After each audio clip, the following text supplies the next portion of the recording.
Good evening, everyone.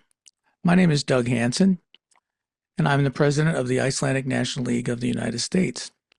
It is my pleasure tonight to welcome you to the second joint webinar between the INLUS and our Canadian counterparts, the INLNA.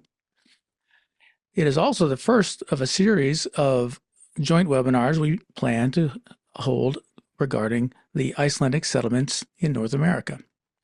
So joining me tonight is Gwen Morgan, the president of the INLNA. Welcome, Gwen. Thank you, Doug. And good evening, everyone. My name is Gwen Sigrid Morgan. I'm the president of the INLNA.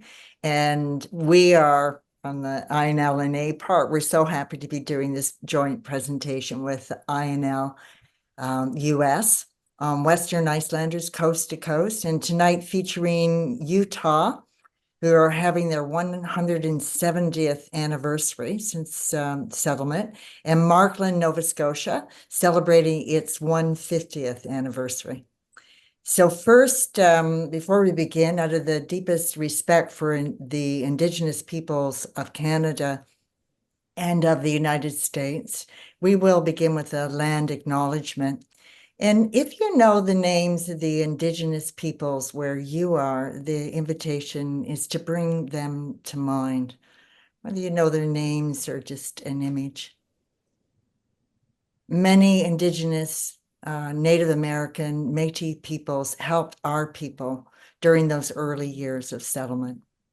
But today we affirm our commitment to truth and reconciliation and working to ensure that North America is a safe and free place for all who come to live and work and share their stories on these great lands. I'll pass it over to Diane now. Well, thank you, Gwen.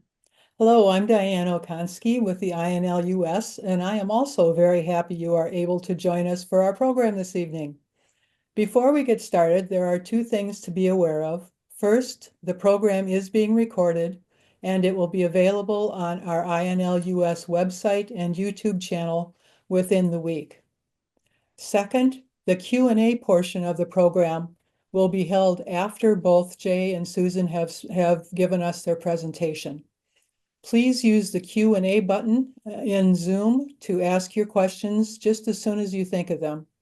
And to help move things along, please put their names in the question if you are directing your question to one person or the other. That will really make it a lot easier and a lot faster to get the question to the right person. All right, well, let's get started. Tonight, we are exploring the oldest Icelandic settlement in North America and the Icelandic settlement that's the furthest east in North America. So first, we will go to Utah. Let me introduce you to Susan Björnsson Huff, who grew up in Spanish Fork, Utah, surrounded primarily by neighbors of Icelandic descent.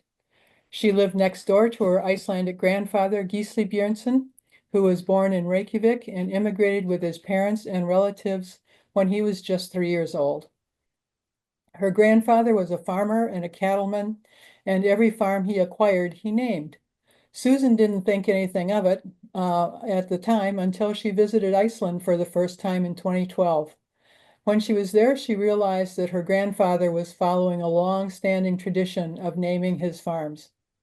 Susan's love for her Icelandic heritage grew even stronger when she and her husband, Richard Huff, were asked by the Church of Jesus Christ of Latter-day Saints to volunteer their time and resources to spend March 2017 to September 2018 in Iceland as record preservation missionaries, scanning Icelandic documents at the National Archives of Iceland for the church's family history and genealogy records. Susan has a bachelor's degree in elementary education and master's and doctorate degrees in educational leadership, all from Brigham Young University.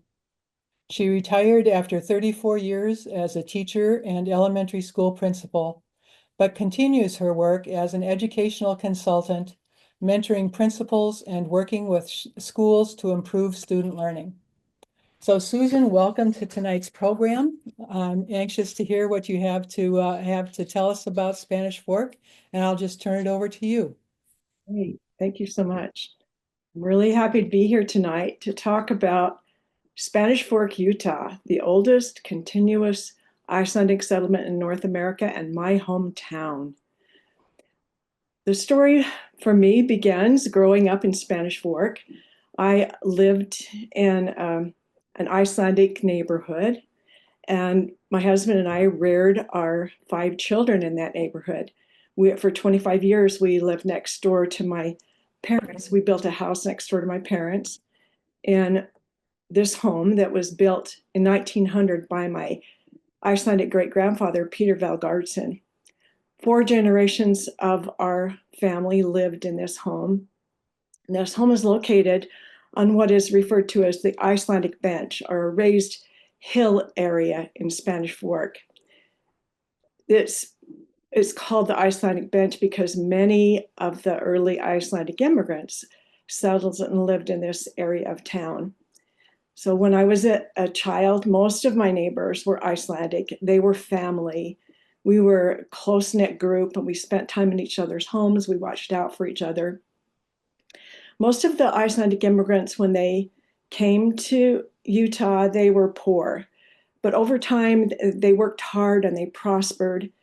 They helped each other.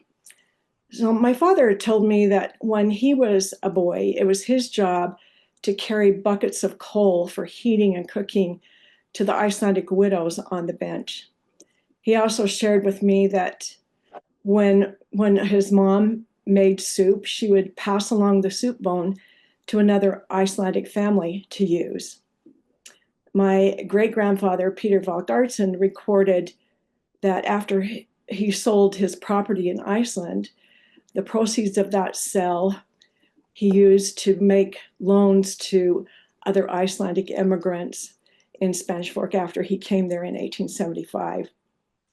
But in recent years, the neighborhood that I grew up in is much less Icelandic, as all of the 100% Icelanders that I knew and loved so well growing up, they've all died. And many of their families have moved away, as we did. So how did Spanish Fork become an Icelandic settlement? Well, today I'm just going to share with you a little small bit of the history in our limited time that we have to get today. The story begins on Vestmannaeyjar, or Westman Islands, off the south mainland of Iceland. In Vestmannaeyjar, Guðmundur Guðmundsson went to Copenhagen, Denmark, from Vestmannaeyjar in 1845 to apprentice as a goldsmith. And during that same time, his friend Thorin Hafleson was also in Copenhagen studying cabinet making. Thorin was the first one to hear missionaries of the Church of Jesus Christ of Latter-day Saints. And then he told his friend Guðmundur about these missionaries, and together they listened to the message of the missionaries. They studied their messages, they became converted, and they were each baptized early in 1851. They returned separately to Vestmannaeyjar, each excited to share the message of this newfound religion. Although they were not generally well received at first, interest in the church grew. And even though the people of Vestmannaeyjar were strongly recommended not to listen to Guðmundur and Thorin, it was just 2 weeks after their arrival that the first baptisms occurred. Quickly, there were 24 people who had joined the church. And Guðmundur wrote, "I found some friends that were believing and continued to be faithful, though the laws were hard against us, and so were the priests and the reports of the press. I was often rebuked and spit on and mocked, but I was full of the love of God. I did not feel the least anger or indignation against anyone." Then in December 1851, Thorin was drowned in a tragic fishing accident, which was the fate of many of the men in this fishing village on Vestmannaeyjar. Guðmundur carried on the work without him. This picture shows the sheltered tide pools off Vestmannaeyjar, where many of the early converts were baptized out of public view. The church continued to grow in Vestmannaeyjar, but there was much opposition and persecution. And so the first of many converts to the church left Vestmannaeyjar, headed for what is now Utah in the United States. Samuel Bjarnason, his wife Margaret Gisladottir, and their friend Helga Jansdottir, they were some of the first early converts, and they were the first ones to leave Vestmannaeyjar together in the fall of 1854. David Ashby described their voyage. They sailed on the ship James Nesbeth in the fall of 1854 to Liverpool, England. From England, they continued on to New Orleans, where they boarded a riverboat headed to St. Louis, Missouri. Traveling up the Mississippi River, they joined the Noah T. Gaiman Company and walked the remaining 1,400 miles, reaching the Salt Lake Valley on September 7th, 1855, 300 days after their departure from Iceland. Brigham Young, president of the Church of Jesus Christ of Latter-day Saints, directed Samuel, Margaret, and Helga to settle in Spanish Fork. Between 1854 and 1914, a total of 410 Icelanders emigrated to Utah and were directed by Brigham Young to Spanish Fork, 60 miles south of Salt Lake City. 208 of those Icelanders were from Vestmannaeyjar. So more than half of the converts, the total converts in the country, but this was also a substantial number of people who lived on Vestmannaeyjar. And this is a modern day picture that I took of Vestmannaeyjar when I visited. This first wave of immigrants came to Utah by sailing on ships, traveling in wagon trains, and walking or pulling hand carts. After the Transcontinental Railroad was completed in 1869, connecting eastern United States to the west, then the immigrants traveled to Utah by steamship and train.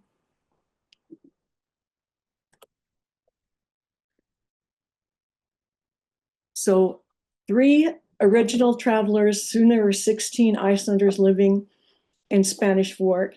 Over a 60-year period, 410 Icelanders immigrated, and that's how Spanish Fork became the oldest Icelandic settlement in North America.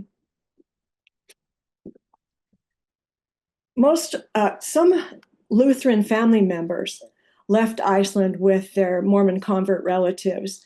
And then a few Mormons, after they immigrated, they went back to being Lutheran. And so early on, there was a congregation of Lutherans in Spanish Fork. David Ashby wrote about this congregation. He said, in 1892, the Icelandic Lutherans of Spanish Fork built a small frame church where sermons were taught in Icelandic and English.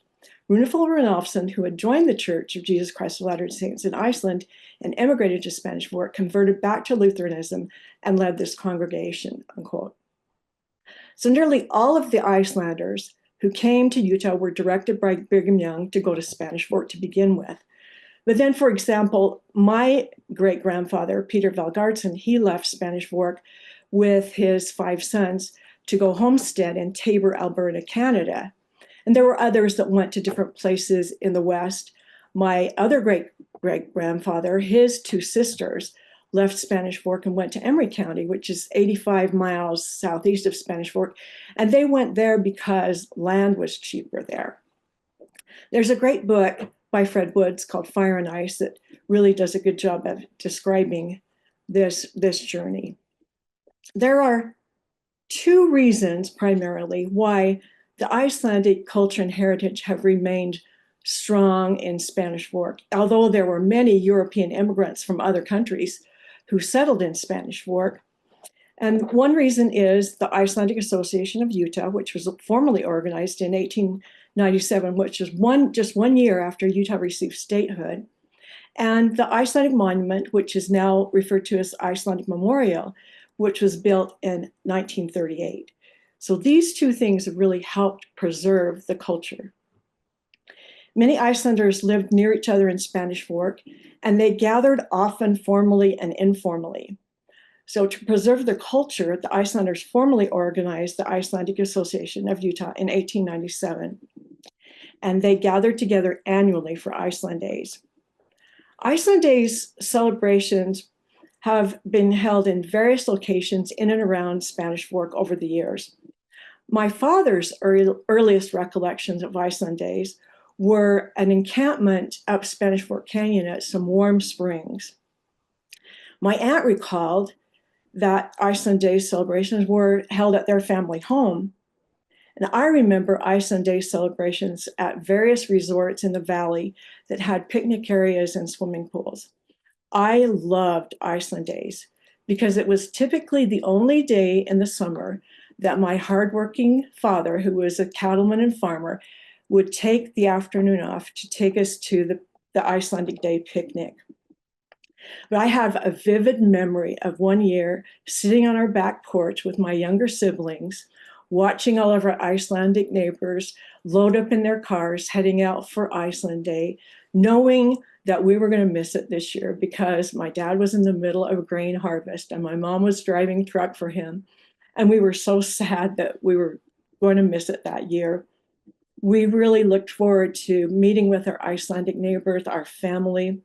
Our grandpa Gisli Berntsen made sure that we knew we were Icelandic and that we were proud of our Icelandic heritage. And attending Iceland Day was a really important part of that celebration and maintaining that heritage. Utah historian Kate B. Carter wrote, "The Iceland people in Utah are said to have preserved the folklore and customs of their mother country more than any other nationality that pioneered in Utah." The picture on the left shows my grandpa, Gisli Berntsen, in the middle, standing really close to his mom. They immigrated in 1883. And then on the right are my other great-grandparents, Peter Valgardsson, who came in 1876, along with his wife, Gudrun Sophia Jansdottir, who came from Vestmannaeyjar in 1880 with her family.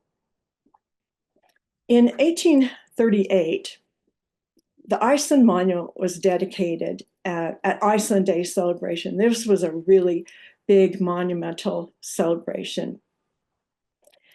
The Icelanders chose a lighthouse for the monument, a symbol of seafaring background of the Icelanders and a beacon of light. Though this lighthouse is 800 miles from the nearest ocean, it's a reminder that Spanish Fork is an Icelandic settlement, even though groups came from other countries and settled there. My grandfather Gisli Berntsen donated the land on the corner of his property for this monument. So I grew up living very close to the monument. It was just 2 doors away from where I grew up. And the Iceland Monument was just very special to me. Sometimes strangers would knock on our door and ask about the monument. So this Iceland Day celebration was at the monument. You can see the lighthouse in the background. And on the right is the Icelandic chorus that sang at the Iceland Days.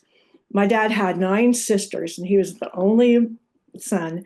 And I recognize 6 of his sisters in this picture of this celebration. Another seminal year for the Icelandic Association was 1955. This marked the 100 years since Icelanders first immigrated to Spanish Fork.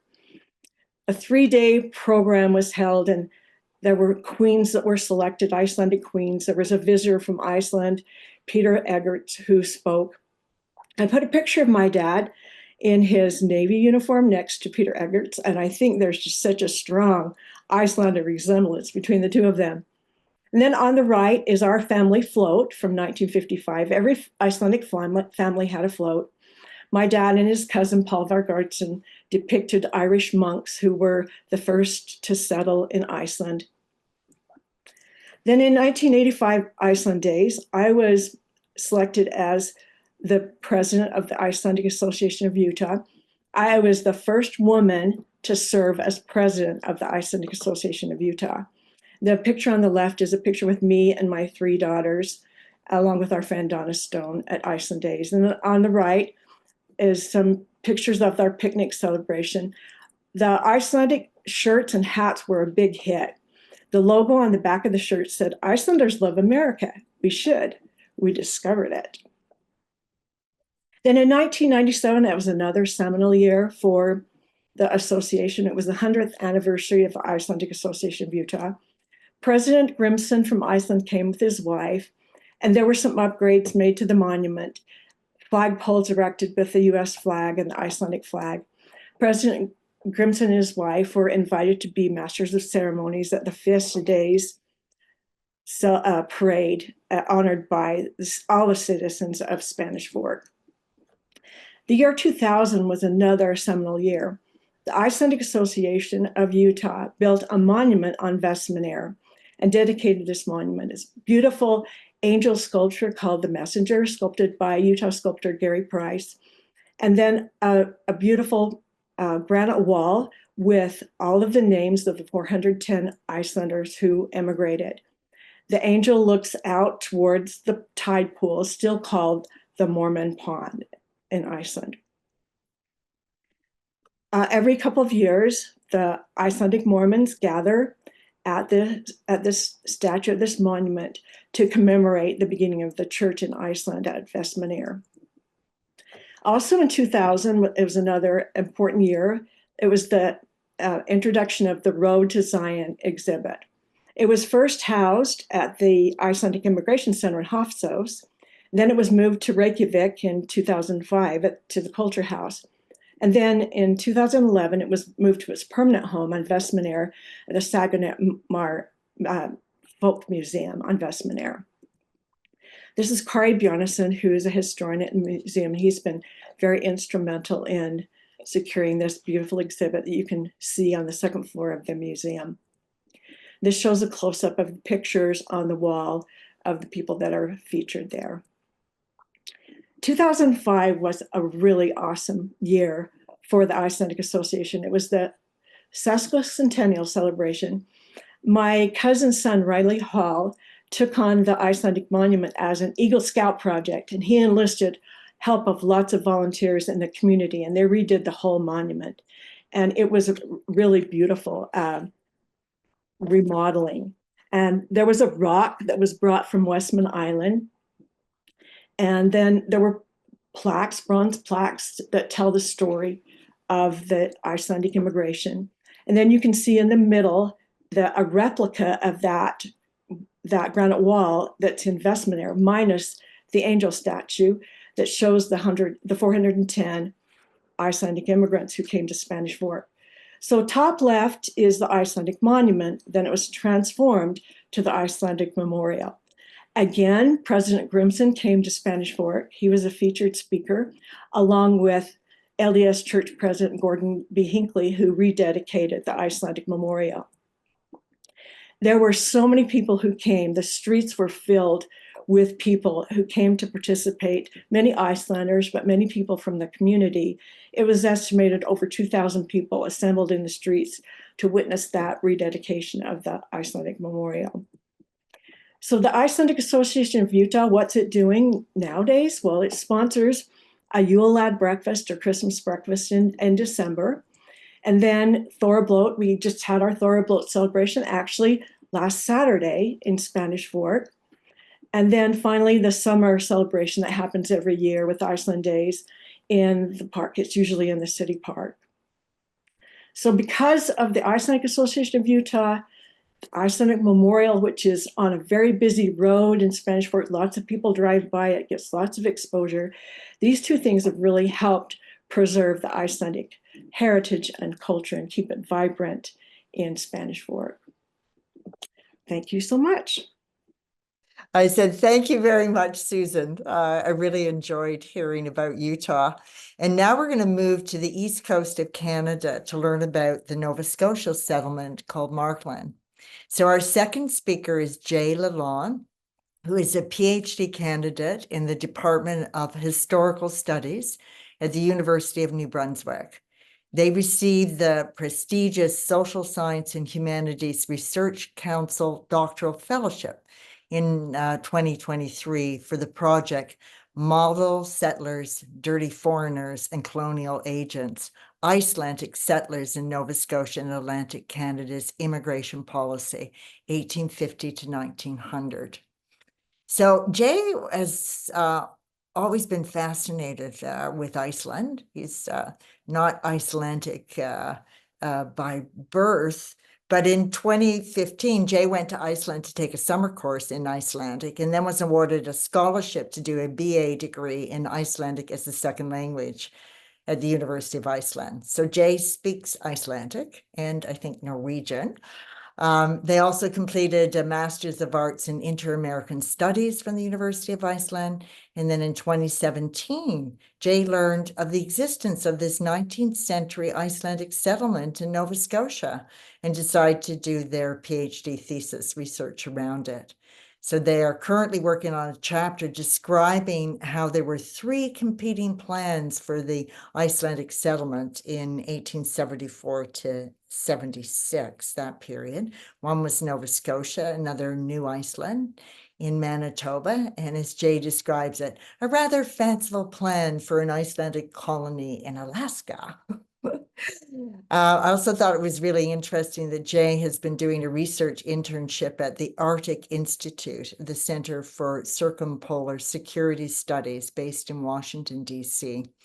So Jay is interested in the effects of resource extraction and climate change throughout the Arctic, its impact on Inuit homelands, and he's also interested in Icelandic Arctic policy. But tonight he is here to talk to us about the Icelanders who went to Nova Scotia 150 years ago to look for a place to settle with their families and what happened. Take it away, Jay. Thank you, Gwen, for the kind introduction. I'm very happy to be here today. I'm just going to share my screen. Yeah, so as Gwen said, and as this year is the 150th anniversary of the founding of New Iceland, the Icelandic settlement on Lake Winnipeg, it also seems appropriate to tell the story of Markland and the Icelandic settlers that arrived in Nova Scotia in the very same year. So I have been researching the Icelandic settlement in Markland for almost 7 years, and it is a really fascinating story that I think can tell us a lot about the years 1874 and 1875 in particular. So although New Iceland may be the best known Icelandic settlement now, or at least in Canada, at least in late 1874 and into 1875, everything actually looked quite different. In fact, a few years ago, when I was just starting to think about the Icelanders in Nova Scotia, I realized that in 1875, when the first group of Icelanders settled here in the province, something quite remarkable was taking place, as Gwen mentioned. So, and that is that 3 Icelandic agents were promoting 3 different Icelandic settlements in North America. And so the direction that Icelandic migration and settlement would take was actually far from certain in this period. So each plan was promoted by an Icelandic agent who had actually been an aspiring settler himself just a few short years prior. And each of them, of course, was trying to persuade prospective emigrants to choose his plan. But there had, of course, been earlier groups of Icelandic immigrants and settlers, first in Utah in the 1850s, as Susan was talking about, and then in Brazil. But by 1872, there was a much more systematic outmigration from Iceland, and these Icelanders were mostly going to Wisconsin. But after the settlement in Ontario failed and land was really already too expensive for new settlers to buy in Wisconsin and Nebraska, Icelanders realized that they needed to look elsewhere. So, of course, most of you know about Sigurður Jónasson and John Taylor and the land that they chose to found New Iceland, as Dr. Ryan Aford was talking about in the last webinar as well. But there were 2 other competing plans that were promoted to the same group of Icelanders.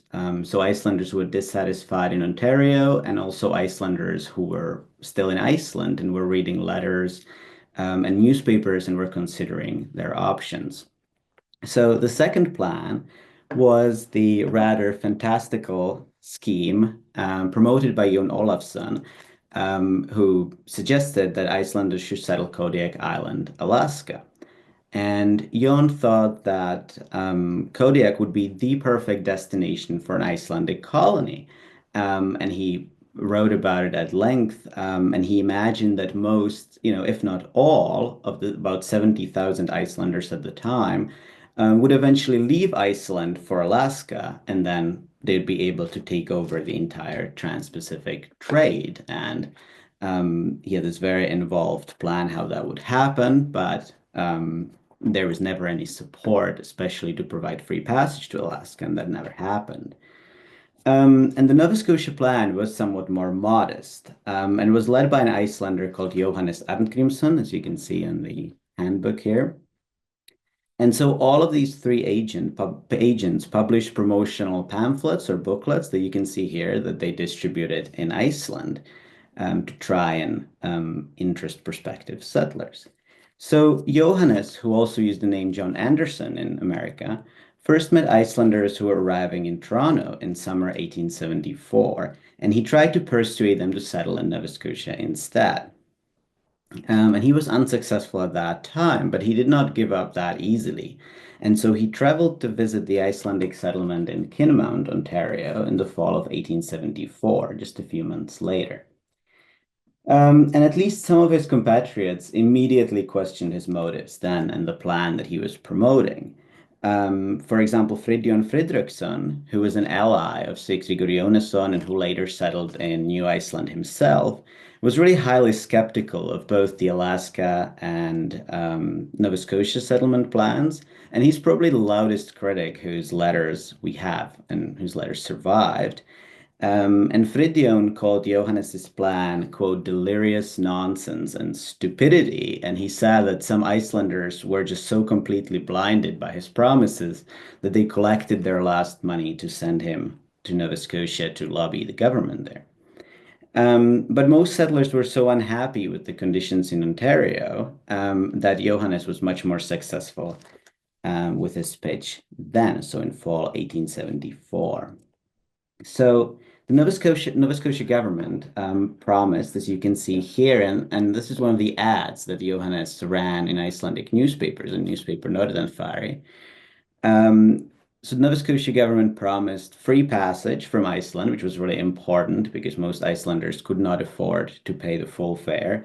They also promised 100 acres of land, and 2 acres would be already cleared, which was important. A log cabin, and then various other supports, both supplies and cash for the settlers to get started. So it's easy to imagine that this must have resonated with Icelanders in Ontario, even though for them it would have meant another really long and expensive journey back east. So a few people left with Johannes immediately as they heard about this plan, and then others arrived in the new settlement in 1875. And as you might know, they called their settlement Markland after the land that was visited by the Norse in the Vinland sagas. So they really related themselves back to the saga past and of discovering America, as Susan was talking about as well. So Johannes clearly really believed in this plan himself because he distributed 1,500 copies of this booklet in Iceland, which really seems quite ambitious. And he advertised in various Icelandic newspapers as well. And what's interesting is that he really clearly presented himself as an official immigration agent who was authorized by the provincial government, even though this was not quite true. And then there's some disagreement, among the settlers and the government officials to what extent he did that on purpose. To make his plan seem more attractive, but a group of Icelanders decided to leave Iceland with him that September. But what happens next is that the provincial immigration policy already seems to have changed by or sometime in early 1876. So even though about 350 Icelanders arrived at Quebec determined to settle in Nova Scotia, which was quite possibly an effect of Johannes's efforts in Iceland, almost all of them actually went to Manitoba. And this was because in the meantime, the Nova Scotia government only agreed to settle 15 families, even though many more arrived. And only very few Icelanders arrived in Nova Scotia after that.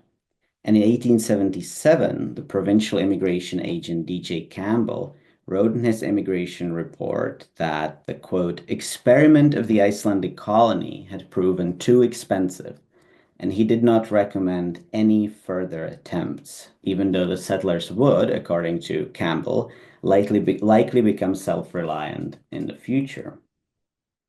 So a few Icelandic families and individuals still arrived in the province in 1878, but by then the new conservative government did not support any further immigration and settlement, and by 1878, Nova Scotia was rarely mentioned as a possible destination for Icelanders. And it's not quite clear why the new conservative government, was led by Premier Holmes, refused to provide any further support for the Icelanders. Because it seems that bringing more Icelandic families and providing some emergency supplies to the settlers might have saved Markland at this point. And from my research so far, it seems that the previous government misappropriated funds that were supposed to be used to buy land and supplies for the Icelanders to enrich its own supporters, or at least significantly overpaid for this land and supplies. And what is clear is that contemporary newspapers criticized, very harshly, even the smallest expenses that on any supplies to Icelanders. I'm very clear about that. But looking at that sort of larger perspective shows us that the scandal also corresponded with a larger shift in immigration and settlement policy, at least in the maritime provinces. So in the early 1870s, ethnic bloc settlements, so exclusive settlements for settlers of a certain nationality, were encouraged, including in the Maritimes, and Scandinavians were seen as quite particularly desirable. And we know that, for example, from the 1872 founding of the community of New Denmark in New Brunswick. And after Confederation, so in 1867, the new federal government saw immigration and settlement as their priorities. And so it provided an annual immigration grant of $10,000 a year to each of the maritime provinces to aid immigration. And this grant seems to have been last paid out for 1873. So by 1878, and really already in 1876, as I mentioned, no maritime province wanted to provide any support to set up ethnic settlements, or even support the settlements it already had. So this meant that even though there was interest from prospective settlers, including Icelanders, after they learned there was no support from the provincial governments in the Maritimes, they quite naturally chose to settle further west, such as in New Iceland, most notably. But what was life like for those Icelanders who settled in Markland? So in the hills by the Musquodoboit Valley. So the settlement was roughly located here. This is the Musquodoboit Valley, and this is Halifax. It's about an hour and a half from Halifax. And there was also a smaller group of Icelanders who settled in a place called East Green Harbor in southwestern Nova Scotia. But so the Icelanders in Markland did get the 100-acre land grants they were promised, even though most of them left before they ever received the deeds to the land. And they were expected to farm on these land grants. And the government's records stopped mentioning the Icelandic settlement around 1876, so only a year or two after first settlers arrived. But at least 200 Icelanders lived in Markland or in the surrounding area until 1882, and more lived elsewhere in the province. So in a way, my work really starts when Canadian sources and also most Icelandic Canadian sources actually stopped talking about Markland. So, of course, both the provincial and the federal government wanted settled farmers. And the Icelanders, they grow potatoes, buckwheat, oats, and wheat, and they got hay. They also cleared land and worked to establish sawmills in the area. But it turned out the soil was rocky and it was impossible to fully support a family by farming on the plateau in Musquodoboit. Like it was in the Musquodoboit Valley itself, where the Icelanders actually saw prosperous farms, on their way to the settlement, and they felt that they had been misled. So the Icelanders ended up working for nearby farmers. They built the so-called Icelandic road, and they fished. And at the same time, the Nova Scotia government was actually trying to encourage mining as a more modern and forward-thinking alternative to farming and fishing. And gold was discovered at Mooseland, which is very near the Icelandic settlement, in 1858. And gold mines opened there, in Tangier, and at Caribou, which are all locations very close to the Icelandic settlement. And this also meant even more need for a road, like the ones the Icelanders built between Markland and Tangier. So they thought they were going to be farmers, and the province, at least nominally, assumed that they would be farmers, but most Icelanders actually ended up working either in gold mines or in road construction, at least part-time. And Johan Magnus Bjarnason, who was once quite a well-known Icelandic-Canadian author you might have heard of, he actually grew up in Markland. He lived there for most of his childhood, and he wrote a novel and a collection of short stories about, about the Icelandic life in Markland, which some of you might be interested in. Both of them are actually available in English translations. And his descriptions of Musqueam and the Eastern Shore and the Markland settlement are actually really remarkably precise, even though, of course, these are fictionalized stories. So, despite all this hard work and the government's promises that didn't turn out to be true, like, for example, distance from the railroad, the quality of the land, or the allegedly abundant moose and trout that no one ever saw, and multiple Icelanders reported on that. Many Icelandic settlers described the beauty of the area and the community in the settlement. The Icelandic settlers left Markland in the summer and fall of 1882, and the family of Magnus Bjarnason is actually said to have been the last to leave. Most of them went to the Icelandic settlement in Pamina County, North Dakota, like the Hellman family, for example. And they traveled there through Minnesota, and some actually decided to stay in Minnesota. Few Icelanders went to the Icelandic settlements in Manitoba, and few others actually decided to stay in Nova Scotia. And these were usually younger people who married into Nova Scotian families, and so they stayed.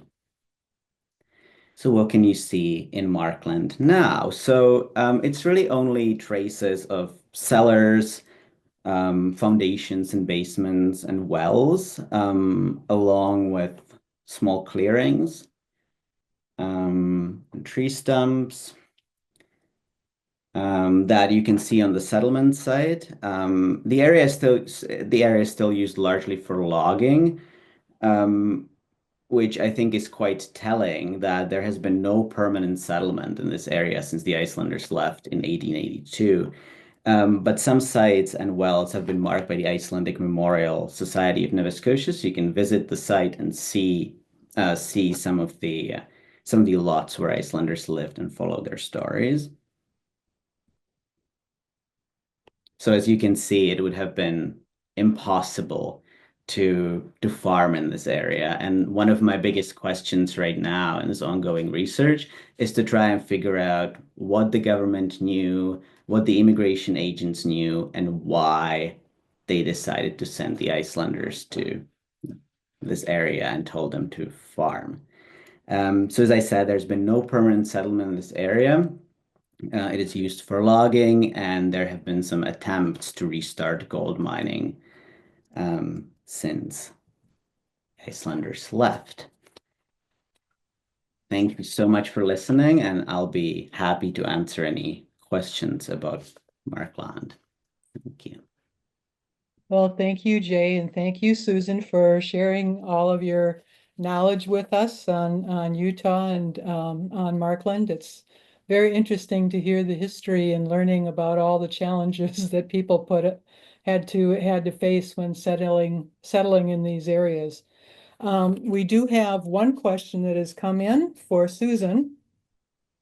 And could you please tell everybody about placing the Icelandic flags on the ancestors' graves in Spanish Fork Cemetery? And she says you did a great job. Thank you. There's a really fun tradition for Iceland Days that the Icelandic Association, it started actually as another Eagle Scout project by a young man who is an Icelandic descendant. And there's a map in Spanish Fork City Cemetery of where all the Icelanders are buried.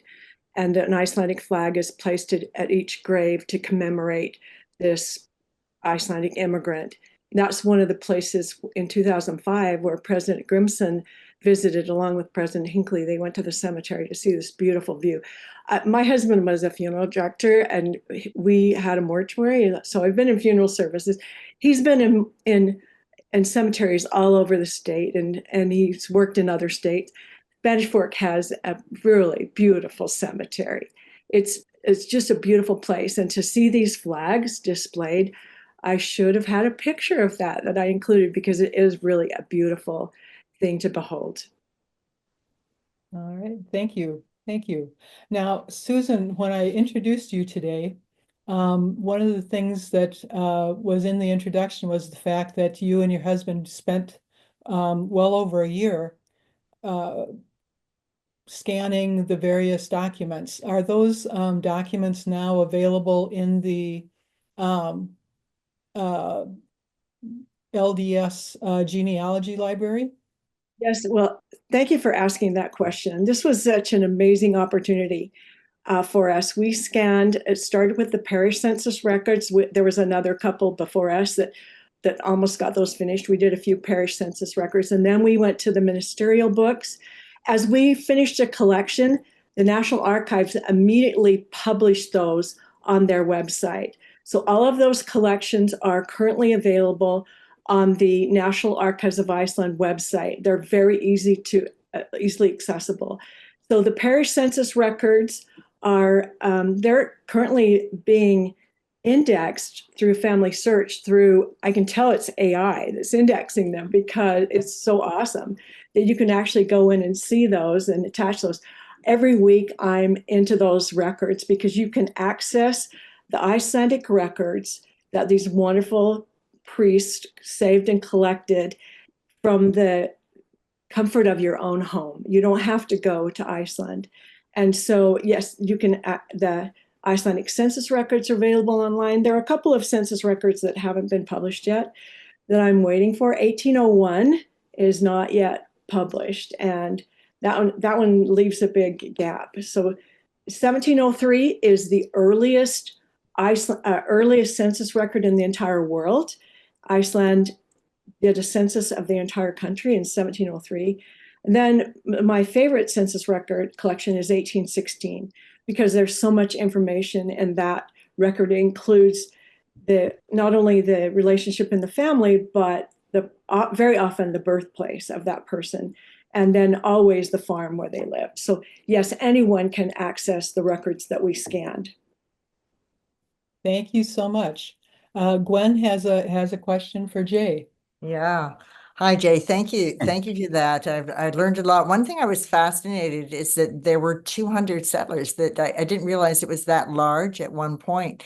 And also what you said that they seem to collectively decide to leave. And you gave us an indication why, because the farming was pretty poor. And I just wondered, to me, that maybe indicates that the community had remained tight and strong in Nova Scotia. Have you found that in your research, like their community connections between the Icelanders in Nova Scotia?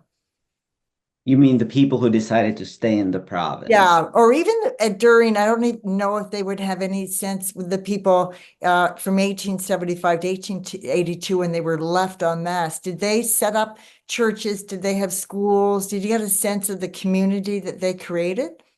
Yes, that's a great question.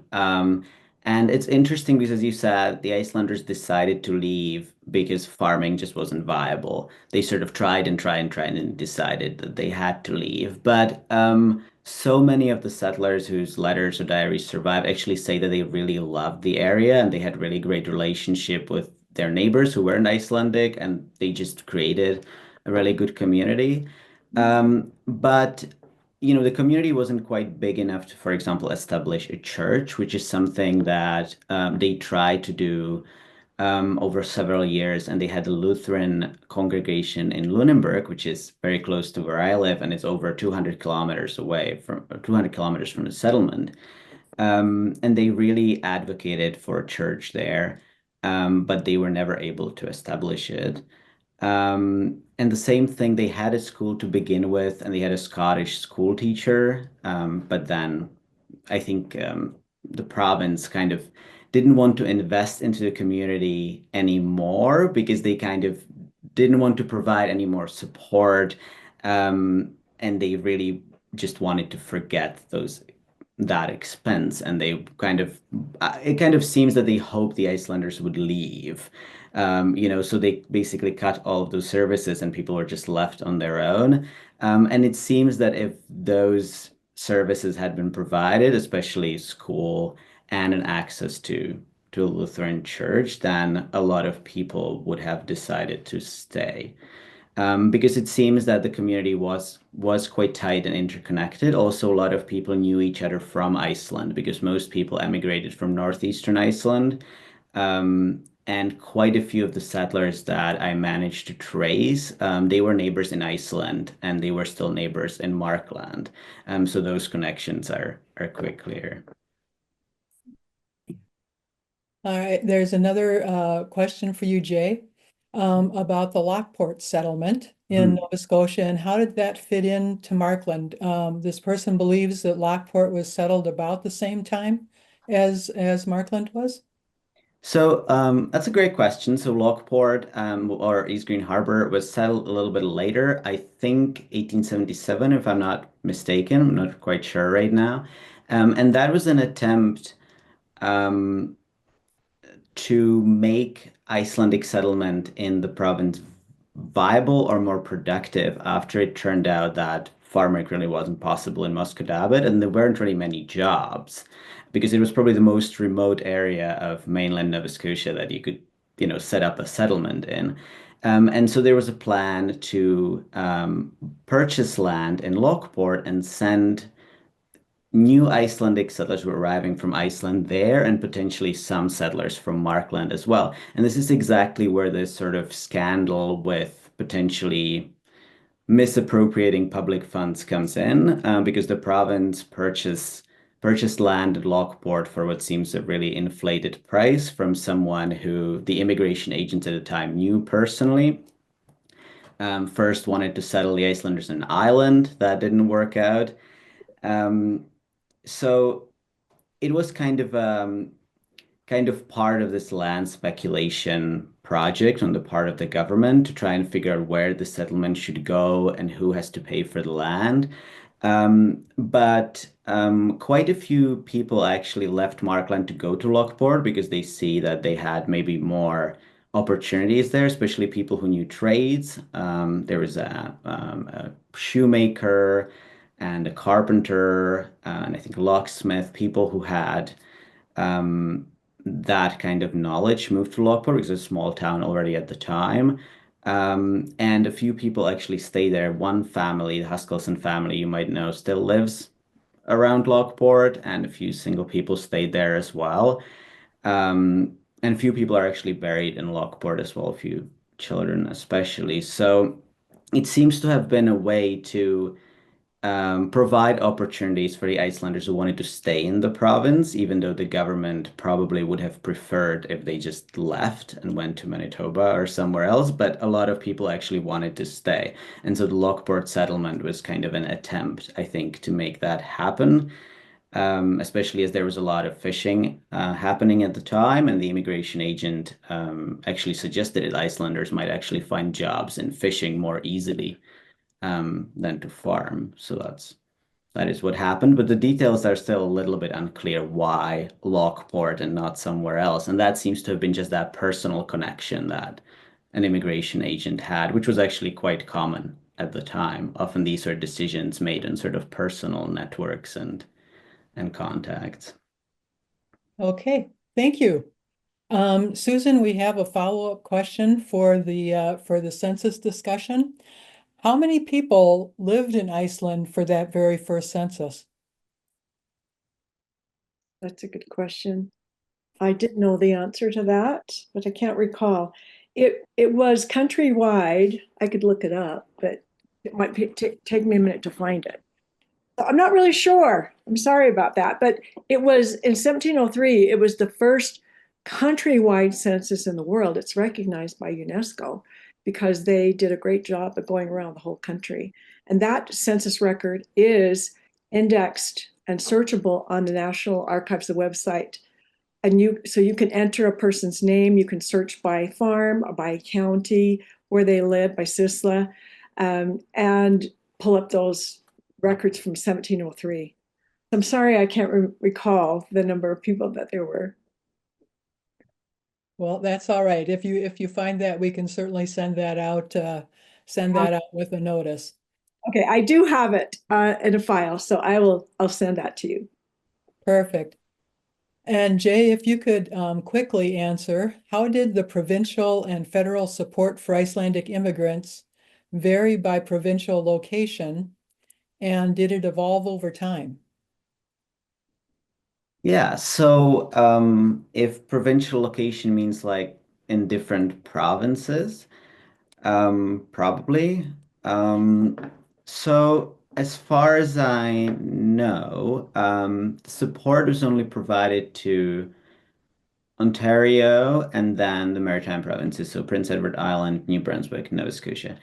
Nova Scotia and New Brunswick were definitely paid the same amount, so $10,000 a year, which was quite a high amount at the time. Um, they both made the case that it wasn't enough, wasn't remotely enough to pay for the expenses of settlers. In the case of the Icelanders in Nova Scotia, that doesn't seem to have been true. It seems that the grant was plentiful, and that seems to be the same case in New Brunswick. There is kind of an unanswered question about provincial federal sharing of responsibility in this period. Because already at Confederation, right after Confederation, immigration is made federal responsibility the way it is now. Um, but that doesn't mean that all expenses related to any sort of immigration and settlement should have been paid by the federal government. And so in that period, we see that provinces and the Dominion government, the federal government are trying to figure this out, and they kind of have a discussion about who should pay what. And New Brunswick, for example, is very clear that the provincial government does not want to contribute to immigration and settlement in any way. And this is quite interesting because in 1874, there are quite a few Icelanders I found who say that they want to move to New Brunswick. It's a little bit unclear to me why, but there seems to have been some promotion happening in Icelandic newspapers. They clearly heard about the province and was very positively described. And at least I think at least one settler, maybe multiple settlers who end up in Nova Scotia, they actually clearly say that they had a ticket to go to New Brunswick, to St. John, but then ended up in Markland because that's where everybody else was going. So there clearly was interest. And in Nova Scotia, um, most of the local officials and members of the assembly, they also make the case that the federal government should cover all expenses related to immigration. But there isn't really sort of a clear policy at the time and seems to be very ad hoc. There's also a lot of private settlement happening, especially related to mining. So there's coal mining happening in Cape Breton and in sort of northeastern Nova Scotia. And so those people, mine owners and mine operators are bringing miners from Europe. So there's sort of privately funded immigration at the same time. So I would say that there's a lot of debate in this period who should fund immigration and settlement, what kind of role do the provinces have, and what kind of role does the Dominion government have? And people have different opinions, and there's also a lot of sort of either misinformation or just unclear information. So Icelanders assume that there is policy in place that they will get these things that the immigration agent, Johannes Arngrímsson, is promising. But then in the provincial reports, it's quite clear that the provincial government claims not to have promised these or not quite in the same way. So often, settlers have different expectations than what happens on the ground. Okay, thank you. Well, We do have an answer from the 1703 census. The answer is 50,358 citizens were recorded in that census. So thank you, Shauna, for looking that up and getting it back to us. And we have one last question. Were those that settled in Spanish Fork all Mormon? And how did they interface with non-Mormons? And does it remain a Mormon settlement? great question. About 10% of those settlers were Lutheran. They either came as Lutheran or converted back to Lutheran. The Lutheran church that was in my neighborhood growing up, that one built in 1892, when I was a child, it was abandoned and there's no longer a Lutheran church there. So Spanish Fork is still primarily a Mormon settlement, a Mormon town, although over the years it has grown in population and there's more diversity of other religions there, as well as is the case in all of Utah. Okay. Well, thank you again, Jay and Susan, for your time this evening. Gwen, do you want to tell us a little bit about what's on the calendar for the INLNA? Yeah, thank you. And I just want to thank the speakers tonight also for their informative talk. I really learned so much. And thank you, Doug and INL US for being our Zoom hosts. So I just want to highlight the upcoming INLNA convention, which will be held in Gimli, Manitoba from May 1st to May 4th. The theme, I'm going to say it in English, is Though the Years and Centuries Pass. So as you know, this marks the 150th anniversary of New Iceland. And though the years, 150 years, a century and a half have passed, still our cultural heritage thrives, and through our sharing of stories like tonight and our gatherings. So thank you all for attending. And to those who will watch the webinar later, we hope to see you and everybody here in Gimli in May. And you can find out more about registration on the INLNA website. Thank you. Thank you, Diane. Well, thank you, Gwen. And I'd like to let everybody know that the INL US has 3 webinars coming up in the next 2 months. The first one is on the Icelandic horse roundup. And that webinar will be on Thursday, March 13th with Nancy Johnson and Gail Merton, who will share their experiences and the beautiful, beautiful photos of their horse roundup event in Skagafjörður, Iceland. Also in March, we will have an author's corner to be held on Tuesday, March 25th with Jenna Scuto on her book, Intersecting Worlds. And in the webinar, she will discuss the parallels between the colonial South and the oppression of the slaves against the oppression of the Icelanders under Danish rule.